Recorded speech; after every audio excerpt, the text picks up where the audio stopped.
Hello and welcome to my Austrian Grand Prix driver predictions, the series in which you guys, the audience, can get involved. Following the link in the top line of the description, you'll be asked a range of questions which we'll briefly go over in just a little moment's time to be entered into the Audience Prediction Championships. So without further ado, let us jump on into the Austrian Grand Prix predictions, the final race in this 3-race triple header that we have had. And let's briefly go over how exactly this series works. By following that link in the top line of the description, you'll be asked for your top 5 for qualifying on Saturday, your top 5 for the race on Sunday, and then one bold encompassing statement regarding the whole weekend. Now, this bold statement can apply to absolutely anything. It can apply to any sessions in practice, any sessions in qualifying, or the race, and it can literally range from there will be 5, 6, 7, 8 DNFs, there'll be 2 yellow flags, there'll be a red flag, someone will be on pole by 0.5 of a second, someone will win the race by just half a second, anything like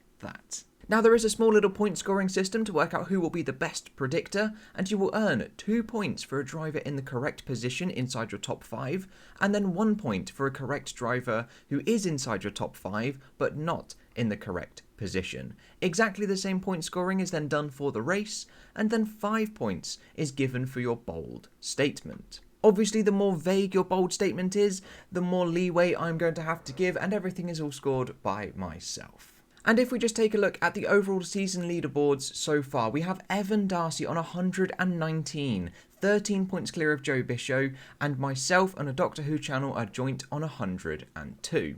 Now, obviously, looking down this list, not every single person has entered into every single race. There is then a second half of this leaderboard. We have over 110 individual entries into this whole competition, which is absolutely mega. But in my driver rankings video that gets released on Sunday, there is an average leaderboard that gets worked out that calculates your average score for the entries that you have made. So if you see yourself high up in that leaderboard, then you know you are a really good predictor. So with all of that out of the way and the explanation of how the series works, I'll get you to follow that link in the top line of the description, but now I'll briefly go over my predictions and my entry to this weekend.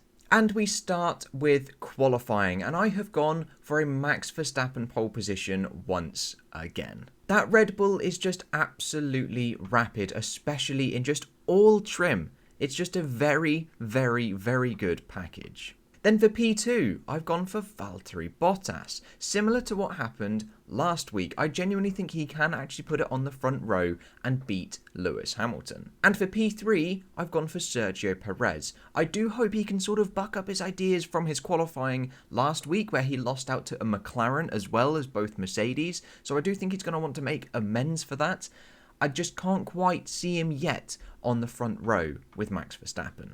Then for P4, I've gone for Lewis Hamilton. It's not his favourite track overall, and it's definitely one of Bottas's stronger races. So I think that Hamilton is going to end up in P4 with Carlos Sainz in P5. That Ferrari really is working well, and with the tyres 1 step softer overall, I think it's definitely going to suit the Ferraris much better than it did last week, as they do struggle with their tyre warm-up.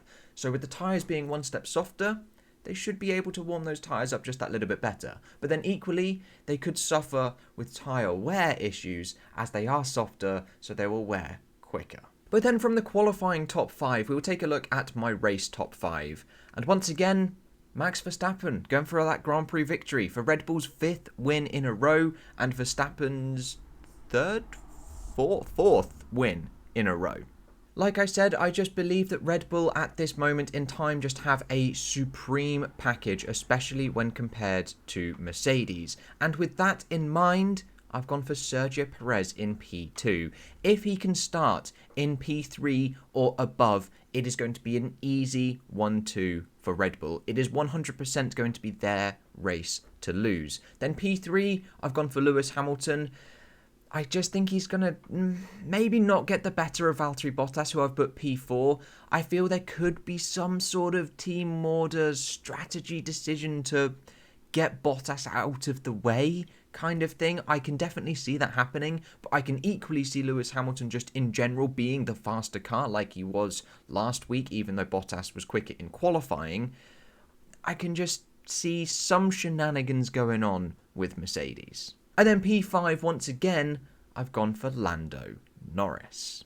Now, I'm not being too adventurous with things like DNFs for the top drivers, as I just don't know if it'll actually happen. I haven't got a clue. Although, to be fair to myself, the last time I predicted that one of the top 4 drivers would DNF, that was Max Verstappen back in Baku, when everyone just said, what is the reasoning? Why have you predicted a Max Verstappen DNF? He's been the most consistent driver this season, and I just had no idea. I just had a sort of a premonition, just a thought that he could actually retire. Anyways, with the top 5 for the race all concluded, we will now take a look at my bold statement. 5 DNFs in the race.